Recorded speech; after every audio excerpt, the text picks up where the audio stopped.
The cathedral doors crack open. A homeless man steps into the aisle, voice steady but firm. Stop this funeral. That woman, Adaise, she is not dead. The billionaire's daughter rises from the front pew. Security! Remove him. 6 hours earlier, a pale hand claws at a cellar door. Muffled gasps. Then silence. Earlier still. Mansion servants whisper over tea. The midwife collapsed.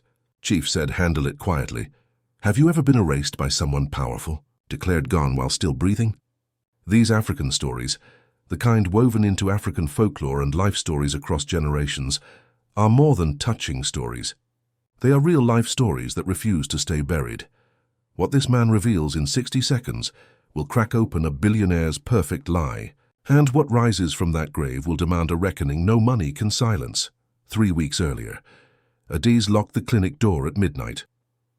15 years running this place, 412 healthy babies delivered. Every mother remembered her name. Her phone rang. Unknown number. Midwife Adaise. A man's voice clipped. Chief Okonkwo's head of security. "You need to come to the Ikoyi estate. Medical emergency.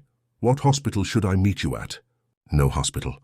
"The chief insists you come to the residence." Adaise hesitated. "Sir, if it's a delivery emergency, she needs proper facilities. Triple your rate. A car is already on the way." The line went dead. 20 minutes later, a black SUV pulled up. No hospital meant no backup. But triple rate meant Kioma's university fees. Adaise climbed in. The Ikoyi mansion sprawled behind 12-foot walls. Marble columns, security cameras on every corner. A guard led her through a side entrance, past portraits of Chief Okonkwo shaking hands with presidents. In a ground-floor bedroom, a young woman lay on silk sheets, face twisted in pain. Mid-20s, pregnant, full-term, breathing fast and shallow. "I'm a Daisy." She knelt beside the bed. "What's your name?" "Zainab." The woman gripped her hand. "Please, something's wrong." Blood pressure spiking. Baby's position awkward. Adaise frowned. "How long have you been in labor?" 4 hours. But I felt strange before it started. Zainab's voice dropped. "Chief gave me vitamins this morning. Said they'd help with delivery. My stomach's been burning since." A chill ran down Adaise's spine. "What kind of vitamins?" "I don't know."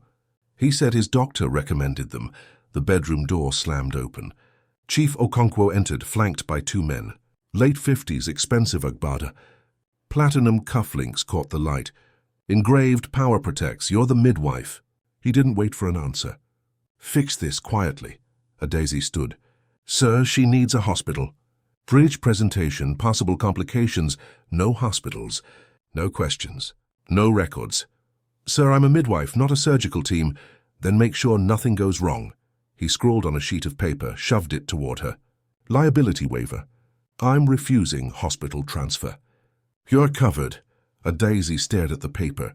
Everything in her training screamed wrong. But Zainab moaned behind her, and the decision collapsed to a single point. This woman needed help now. She took the waiver. "I need clean water, towels, and light.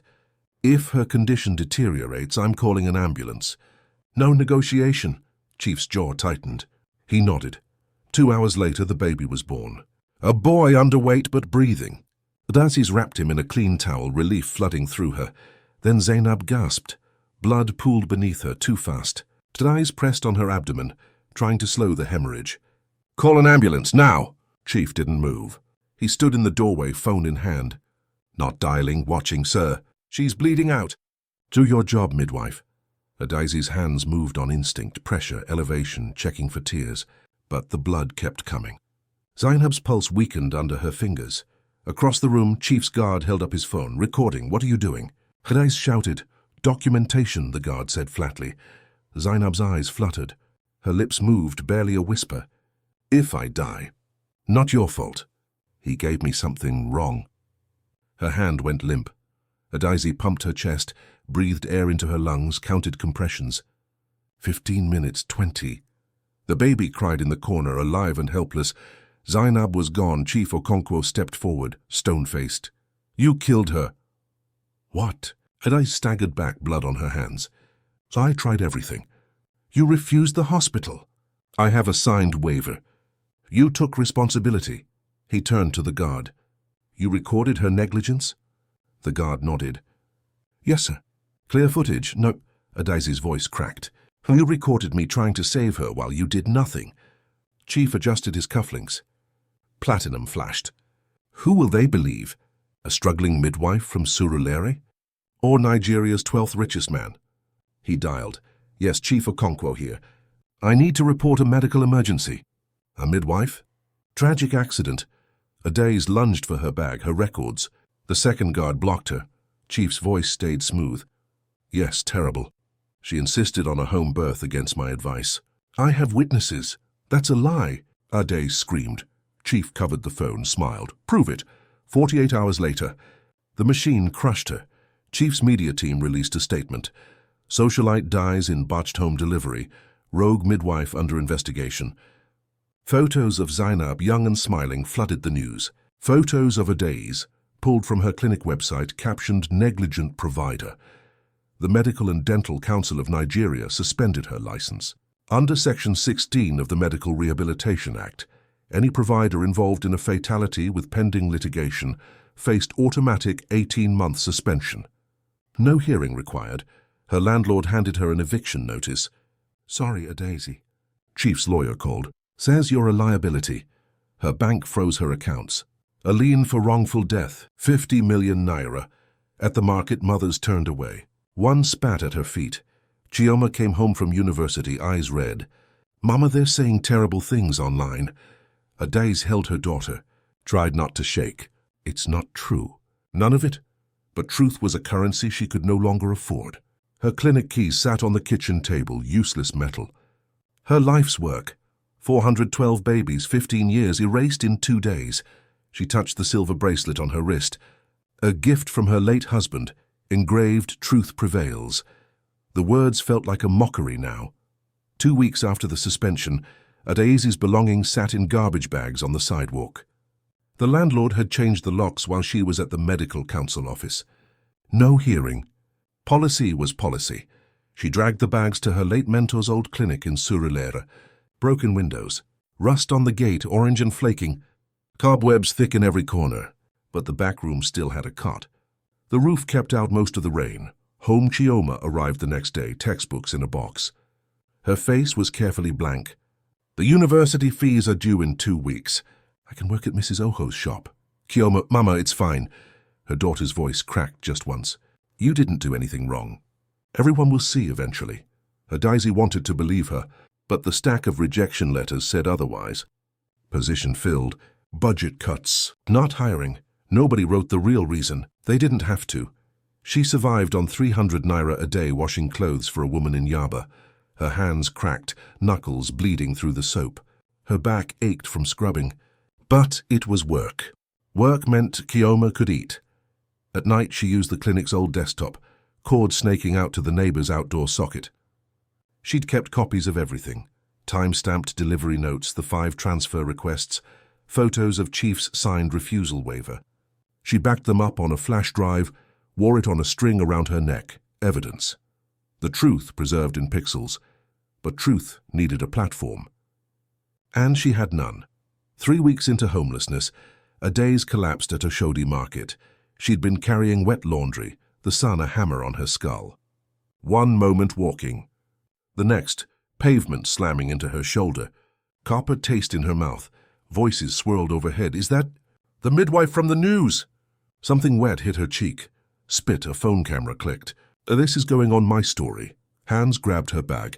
Someone taking her laundry, her 300 naira. She reached weakly. Laughter rippled through the crowd. Then a shadow fell across her. An old man, thin and bent, leaning on a stick. Patched clothes. Pronounced limp. But his voice cut clear. Leave her alone. Why? You know her. I know what it looks like when powerful people erase someone. He knelt beside Adaizi, ignored the cameras. Can you walk? She nodded, uncertain. He gathered her scattered laundry, handed it back. The crowd dispersed, muttering. Where do you stay?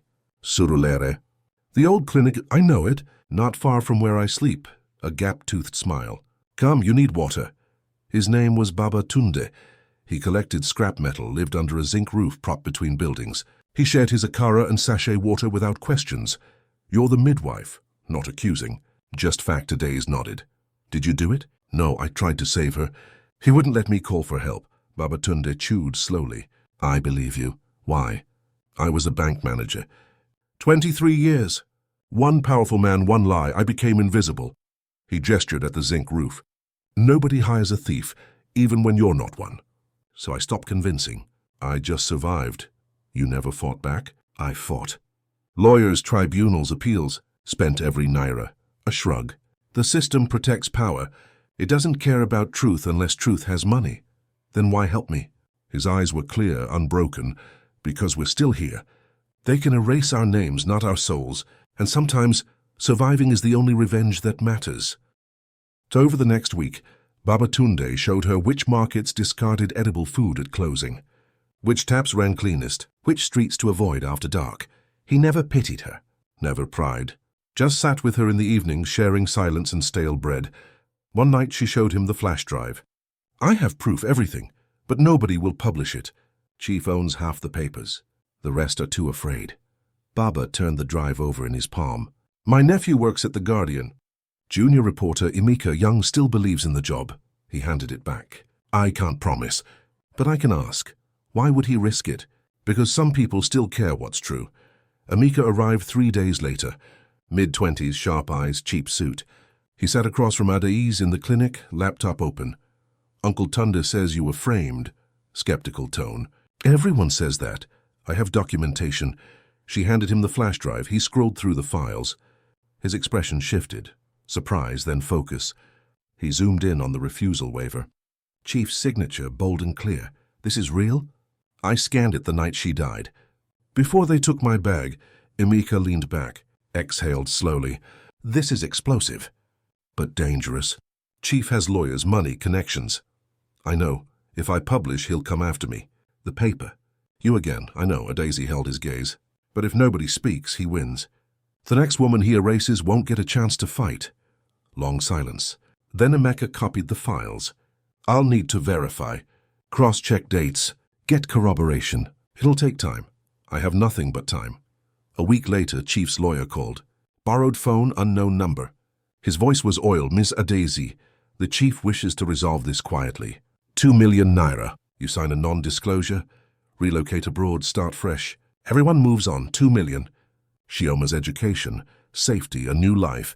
And if I refuse, the defamation suit proceeds. 50 million naira damages. Even if you win, you'll spend years in court. Your daughter will watch you drown. Adazi looked at her silver bracelet. Truth prevails. Her husband's gift. She'd believed it once, she still did. Tell the chief no, Ms. Adazi. He wants me silent because I have proof. That means the proof matters. So no settlement. No silence. No running, she hung up. Her hand shook, but only a little. Babatunde nodded from the corner. You just made him angrier. He was already angry. She touched her bracelet. But I'm still here. That night, 2 men came to the clinic. Expensive shoes on broken concrete. They didn't knock. Just pushed the rusted gate open, footsteps echoing. Ms. Adai's. The first man's voice was polite, empty. The chief would like you to come with us. To discuss terms, Adazi stood. Babatunde stepped between her and the doorway, stick raised. Moonlight caught the scars on his knuckles. She's not going, the man smirked. Old man, step aside. She's under my roof. My concern. The second enforcer shifted weight, hand drifting toward his pocket. For a moment, the air tightened. 2 against 2. Age and frailty against money and muscle. But windows glowed in the neighboring buildings. Silhouettes watching. Phones raised. The first man stepped back. The chief is patient. But patience ends. Think about tomorrow. Their shoes crunched on gravel. Engine starting. Headlights sweeping the broken windows like searchlights. Gone, Adiz exhaled. Her hands shook now. You didn't have to. Yes, I did. Baba lowered his stick. Because tomorrow you'll do the same for someone else. That's how we survive. Outside, the engine noise faded into Lagos traffic. Adazi touched the flash drive. Still warm against her chest. Proof, resistance, refusal to disappear. The war wasn't over. But tonight she was still standing. Emeka's article dropped on a Tuesday morning, mid-tier publication. Page 6. Small headline, Questions surround socialite death. Hospital refusal documented a day's Reddit on Babatunde's cracked phone screen, heart hammering. Emeka had been careful, cited unnamed sources, included scans of the refusal waiver with chief's signature, partially redacted for legal protection. The article raised questions without accusations. Professional, measured 43 shares in the first hour. By noon, 200. A few bloggers picked it up. Someone created a hashtag. Because chief refused help. For 4 glorious hours it trended, then it vanished. A daze refreshed the page. Here 404, the article, gone. Emeka's byline scrubbed from the website. Cached versions disappeared within minutes. Her borrowed phone rang. Emeka's voice was tight. They killed it. Chief's legal team threatened the editor with a 50 million naira defamation suit. We pulled it, but it was true. Truth doesn't matter when you can't afford the fight. I'm sorry, Adaeze. A pause, heavy. The editor says we need corroboration, independent verification. Medical sources, preferably. Without that, it's your word against his. The line went dead. Adaeze sat on the clinic steps, staring at the blank screen. 4 hours. That's all truth had bought. 4 hours before power erased it again, Babatunde sat beside her, handed her bread, said nothing. He's going to bury me, Adaeze whispered. Maybe. Baba chewed slowly. Or maybe he just showed his hand. Innocent men don't kill articles. They sue and win in court. He's afraid. Afraid of what? I have nothing. You have proof. And now he knows others have seen it. Baba stood, joints creaking. Fear makes powerful men reckless. Wait. Chief Okonkwo didn't wait. That afternoon his PR team released a statement. Glossy letterhead. Official seal. Recent false allegations by a disgraced midwife have prompted Chief Okonkwo to pursue legal action. A 50 million naira defamation lawsuit has been filed. The chief remains committed to justice for the late Ms. Zainab and will not tolerate malicious lies, and Kem posted it on Instagram. 2 million followers. Her caption, "My father is a saint. These attacks must stop." Justice for Zainab. See Kaiser stop the lies, the comments flooded in. That midwife should be in prison. She killed someone and now blames him? Disgusting. Adaeze read until her eyes burned, then closed the browser. Touched her flash drive. Still there. Still real lies could trend.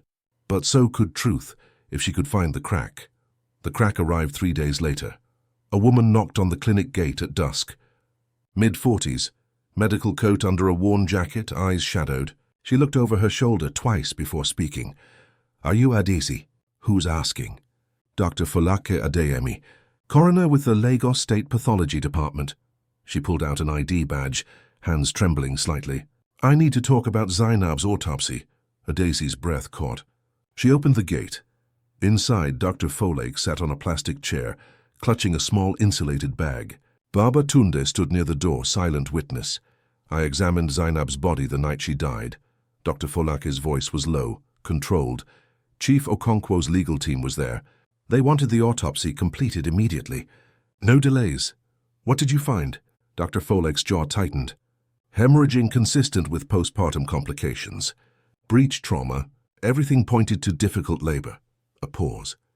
But there were inconsistencies. What kind? Bruising on her wrists. Fresh. Not from contractions, defensive bruising like restraint. And her gastric lining showed severe chemical irritation. Dr. Folake's knuckles whitened on the bag handle. I asked Chief's lawyer about it. Said we should run a full toxicology panel per protocol. What did he say? That Zainab had a history of stomach ulcers. Pre-existing condition. Medical records to prove it. Her voice dropped. He told me to sign the death certificate as complications from childbirth. Said if I didn't, I'd lose my job. My pension, everything. And you signed it. Yes, the word was ash. I signed it. Told myself it was reasonable doubt. That maybe I was seeing ghosts. That I had a daughter in secondary school and a mother needing medication, and I couldn't afford to lose everything over a maybe. Silence filled the clinic. Outside, Lagos traffic hummed like static. Why are you here now? Adaeze asked. Dr. Folake opened the insulated bag. Inside, 3 small vials of blood, labeled and dated. Her hands shook as she set them on the table. Because I kept samples. Against protocol. Against orders. I locked them in my home freezer and haven't slept properly since. She pulled out a folder, printed lab results, emails, time-stamped messages. I ran the toxicology panel myself last week. Off the books. Friend's lab. She met Daisy's eyes. Oleander cardiac glycoside. Synthetic variant. CAS registry number 465167 modified. In therapeutic doses, it treats heart arrhythmia. In high doses, it induces cardiac failure. And in a woman already hemorrhaging, it accelerates death rapidly. The words hung in the air, sharp and irreversible. Zainab didn't die from your care, Dr. Folaki continued. She was poisoned. Can I have proof? Chief's legal team pressured me to hide it. Daisy's vision blurred. Her hands gripped the table edge. Chief poisoned her? I don't have proof of who administered it, but I have proof it was in her system at lethal concentrations. And proof that his team violated Medical Practice Act Section 29, deliberate falsification of cause of death. Why now? Daisy's voice cracked. Why not 3 weeks ago? Because 3 weeks ago I was a coward. Dr. Folake's eyes glistened. But I saw your story, the article that got pulled, the lawsuit, and I realized, if I stay silent, I'm complicit. That woman was murdered. You were framed for it. I can't fix what I did, but I can stop lying. Babatunde stepped forward. This evidence enough to reopen the investigation? If it reaches the right people, yes. But Chief has powerful friends in the pathology department. Police everywhere. Dr. Folake looked at Daisy. That's why I brought it to you first. You're the only person I know he can't buy. Daisy stared at the vials, clear liquid in precise handwriting. 3 weeks of her life destroyed. Chioma's education derailed. Her reputation shredded, because Chief Okonkwo had murdered his mistress to silence her, then used Adai's as the scapegoat. Rage flickered hot in her chest. Then cooled, hardened. Focus, what do you need from me? Permission to give this to the reporter. Emeka. Dr. Folake slid the folder across. I'm willing to go on record. Risk my career, but it has to be published correctly. Legally airtight. If Chief's lawyers find one crack, they'll bury us both. Daisy picked up the folder, her hands steady now. He won't just bury us. He'll come for you. So your daughter, your mother, everything you're afraid of losing. I know. Dr. Folake's voice didn't waver. But I'm already losing myself. I see Zainab's face every night. I see you on the news. I can't anymore. Daisy looked at Babatunde. He nodded once. She looked at the vials. Evidence, truth. The weapon Chief thought he'd buried.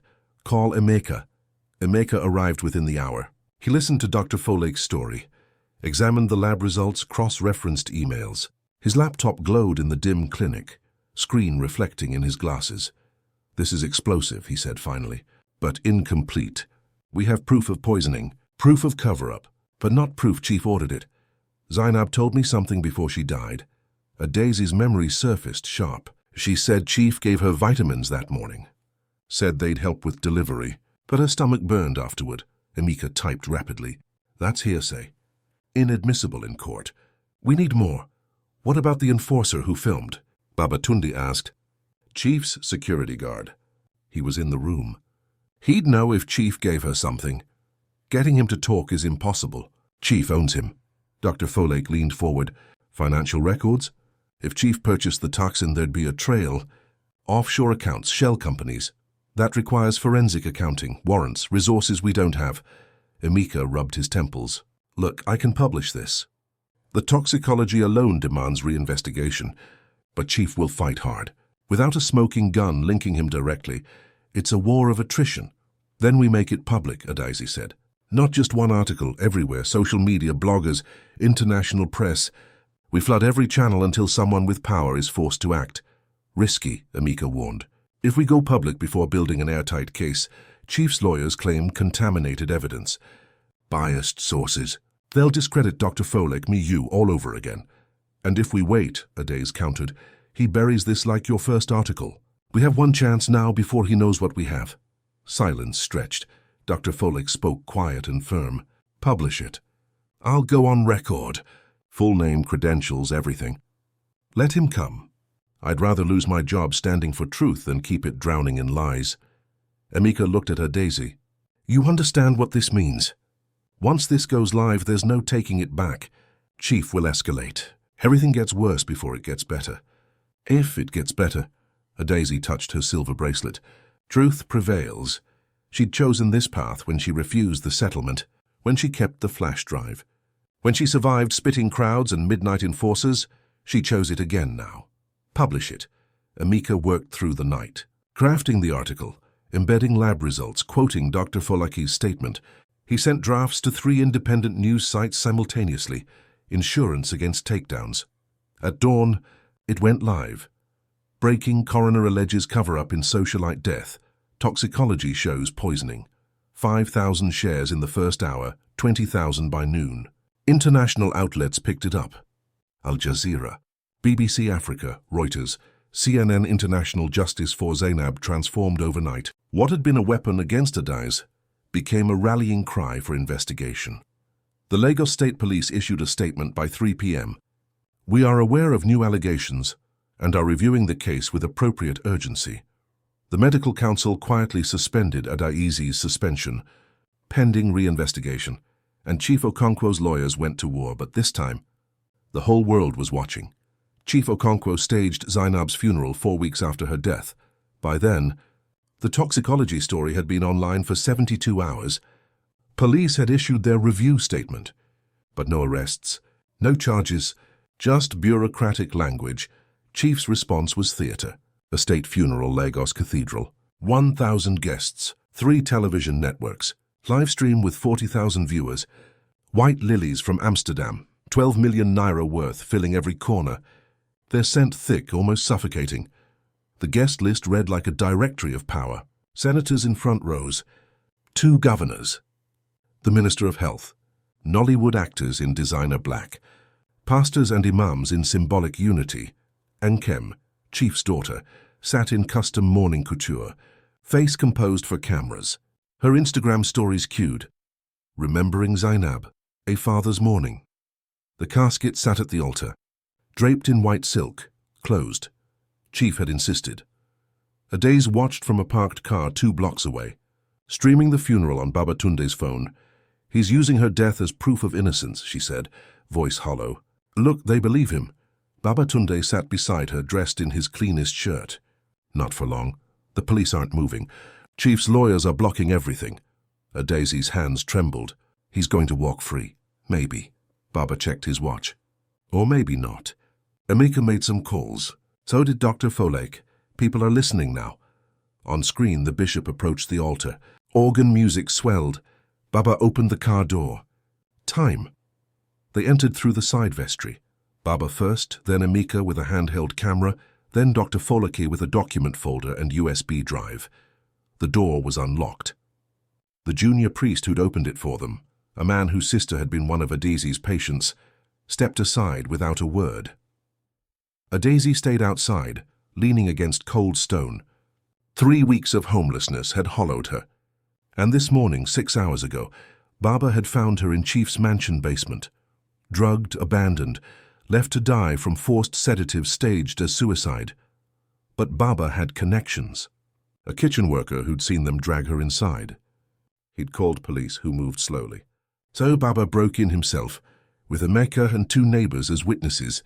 They'd pulled her out, documented her injuries, called the detective, who'd been quietly building a case since Dr. Folake's evidence surfaced. Now Adai's waited, legs barely holding her, listening to organ music through stone. Inside, the bishop's eulogy peaked. Zainab's memory will live on in our hearts, in her child. In the legacy, the vestry door opened. Babatunde walked down the side aisle, not rushing, just an old man with a limp moving steadily. He reached the altar, positioned himself in front of the casket, arms spread, not blocking exactly, witnessing. Stop. His voice wasn't loud, but it carried. The organist's hands hesitated. Music faltered, stopped. The bishop blinked. Sir, this is a private... This ceremony is built on a lie. Baba's voice stayed level. Chief Okonkwo isn't mourning. He's performing. The woman he framed, Adai's, I found her dying in his basement this morning, drugged, left to die. The congregation stirred. Whispers spreading like wind through grass. Chief Okonkwo rose from the front pew, stone-faced. Security. Remove him. 2 guards moved toward Baba, but Amika was already filming, camera raised.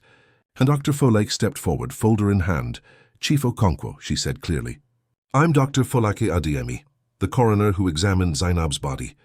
I have toxicology results showing she was poisoned, and proof your legal team forced me to falsify her autopsy.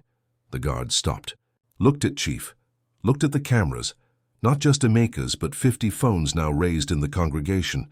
Dr. Folake didn't have projector access. The cathedral's AV system was locked. But she had printouts. She walked to the front row, handed a stack to the nearest senator.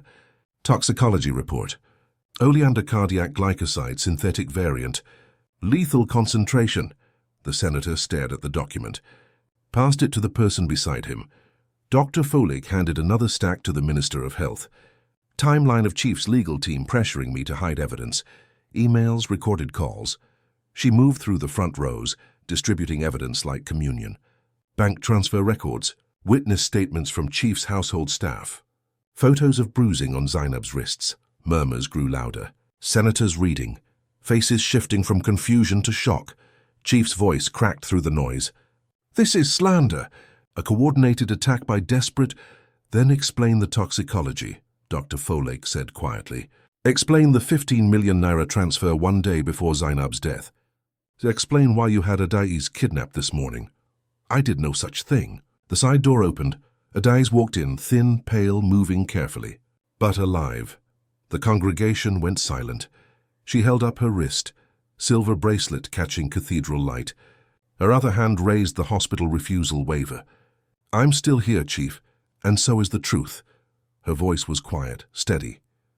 You killed Zainab because she discovered your embezzlement. 8 billion naira from your charity foundation. She threatened exposure. So you poisoned her during labor and framed me to hide the murder. Chief's composure cracked. His eyes darted toward the main exit, but police officers stood there. Lagos State CID. 4 of them, led by Detective Okafor, who'd been building the case quietly for 3 days. Chief Okonkwo. The detective's voice was formal, tired. You're under arrest on suspicion of murder, conspiracy, falsifying documents, and kidnapping. You have the right to legal representation. For a moment, Chief didn't move, just stood there, platinum cufflinks catching light. Power protects. Then he lunged for the vestry exit. 2 officers intercepted him, not roughly, just firmly. Handcuffs clicked into place. The cathedral erupted. Voices overlapping, cameras flashing. Senators on their feet. The bishop backing away from the altar, stunned. Kem sat frozen in the front pew, hands over her mouth. Silent tears streaming. As officers led Chief down the central aisle, someone near the altar stumbled, knocked a flower stand. White lilies tumbled, stems breaking, petals scattering across marble. Chief passed a daisy. Their eyes met. She said nothing. Just stood there. The woman he'd tried to erase, still breathing. He looked away first. Outside, news vans multiplied. Reporters shouting questions. The livestream viewer count climbed past 200,000. Emeka's footage went viral within 10 minutes. Dr. Folake's calm testimony. Dadaisi walking in alive. Chief in handcuffs, face blank. Justice for Zainab transformed. From weapon to rallying cry. Real justice, not performance. Inside, Baba helped Adaise to a pew. She sat, exhaled. Tears came finally, quiet and steady. It's not over, Baba said gently. Trial, testimony, time. I know, Adaise touched her bracelet. But he can't erase me anymore. Dr. Folake sat beside them, hands still shaking slightly. Emeka filmed the empty altar, the scattered lilies, guests filing out in shocked silence. The casket remained. White silk over wood. Zainab's real funeral would come later, with truth, with her son present to mourn properly. But today in Lagos Cathedral, what died wasn't memory. It was the lie that had tried to bury them both. 3 months later, Lagos High Court at Chief Okonkwo stood in the defendant's box. Orange prison uniform. No platinum cufflinks. Just a man facing judgment on the charge of murder in the 1st degree, guilty. Conspiracy to obstruct justice, guilty. Kidnapping and attempted murder, guilty. The judge looked down at him. This court sentences you to 15 years imprisonment. All assets connected to the 8 billion naira embezzlement are seized per Proceeds of Crime Act. Section 17. Chief's lawyer started to object. The judge raised her hand. Justice delayed is not justice denied. Bailiff, Chief was led away. He didn't look at the gallery. Didn't look at Nkem, didn't look at Adaze. Outside the courthouse, reporters swarmed. "Ms. Adaze, how do you feel about the verdict?" She stood on the steps, Babatunde beside her, Kioma holding her arm. The sun was warm. "I'm grateful. For truth. For people like Dr. Folake and Emeka, who risked everything. For Baba, who refused to let me disappear. Do you forgive him?" Adaze paused. The question everyone wanted answered simply. "I forgive him for my own peace, not his comfort. Forgiveness doesn't mean pretending this didn't happen or allowing reconciliation. It means I'm choosing not to let his actions poison the rest of my life." She touched her silver bracelet. "He took 3 months. He doesn't get the rest." The Lagos state government acted quickly. Within 2 weeks, the Medical and Dental Council issued a formal apology. Adaze's license reinstated with commendation. The state legislature passed the Healthcare Workers Protection Act. Independent investigations for cases involving wealthy defendants, mandatory legal representation, protection from media trial. Chief's seized assets were redistributed. 4 billion naira to women's health clinics across Lagos, 2 billion to a victims fund. The remainder to Zainab's family and her son's trust. Adaze received 2 million in compensation. Half went to Kioma's university fees. Half to a legal aid fund for medical workers facing falsao. Accusations. "I don't need his money," she told Baba. "I need the next person to have a fighting chance." Nkem came 1 month after the verdict. She waited outside Adaze's new clinic in Lekki until evening. When the last patient left, Adaze found her on the steps. "I'm sorry." Nkem's voice was raw. "I destroyed you on social media. 2 million people saw my posts. I should have questioned—" "You were his daughter," Adaze said quietly. "You loved him." "That's not a crime. But I hurt you." Adaze sat beside her, not close, present. "You were a weapon he used. When you found out the truth, you took accountability. That matters. I deleted my accounts. All of them. I work at a women's shelter now. No cameras. Just trying to be different. That's good. Is it enough? I don't know. But it's a start." Adaze stood. "Show it through actions, not words. Not for my approval. For yourself." Nkem nodded. Walked away. No cameras. No audience. Just a woman rebuilding from the ruins of her father's choices. 6 months after the trial, Adaze stood in her clinic. New delivery bed. Clean linens. White lilies by the window. Not funeral flowers anymore, but symbols of beginning. Babatunde had an apartment above the clinic now. Security guard, custodian, friend. He'd planted vegetables in the back, tomatoes and peppers in neat rows. Dr. Folake visited weekly. She'd been promoted, now headed ethics training at the pathology department. Emeka won a journalism award. Started an investigative fund for stories the powerful tried to bury. Kioma was back in university, studying law. Someone has to protect the next midwife. Adaze delivered her first baby in the new clinic on a Tuesday morning. A healthy girl. Mother and child safe. When it was done, she washed her hands and touched her bracelet. Truth prevails, whispering thanks. Not loud, not performative. Just quiet gratitude that she was still here, still serving, still standing. Outside, Lagos traffic hummed. Life continuing. She'd been erased, buried, left for dead, but she survived. Not through revenge, through resilience. Not through hate, through boundaries. Not through bitterness. Through belief that light outlasts lies. And that was its own kind of justice. 1 year after the verdict, Adaze's clinic had delivered 63 babies. 0 complications. Mothers traveled from across Lagos for her care. Reputation earned back. 1 safe delivery at a time. She lived in a modest 2-bedroom flat with Kioma. Small kitchen. Second-hand furniture. Windows facing east, catching morning light.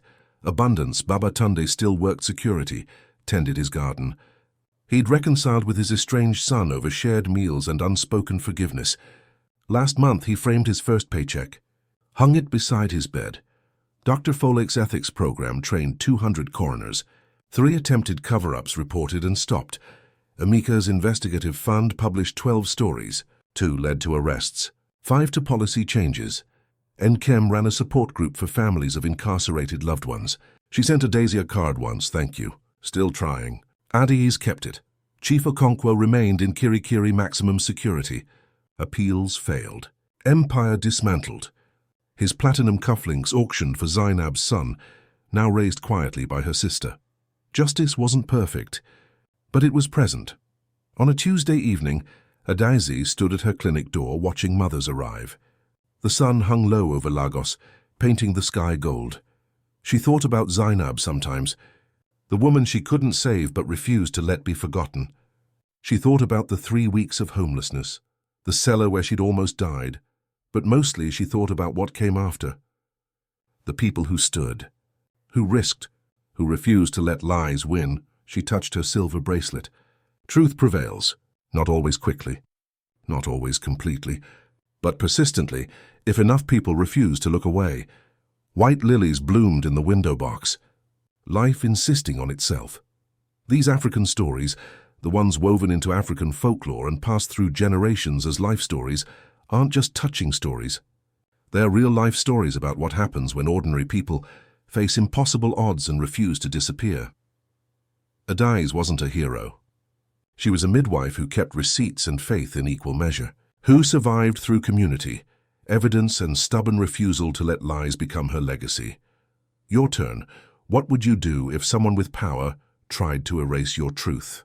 Have you witnessed injustice? Someone blamed while the powerful walked free?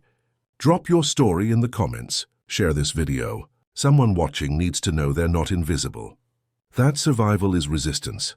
Subscribe for more African stories about everyday people who refuse to stay buried. Hit the bell for next week, the gardener who exposed the governor's secret, because these aren't just stories.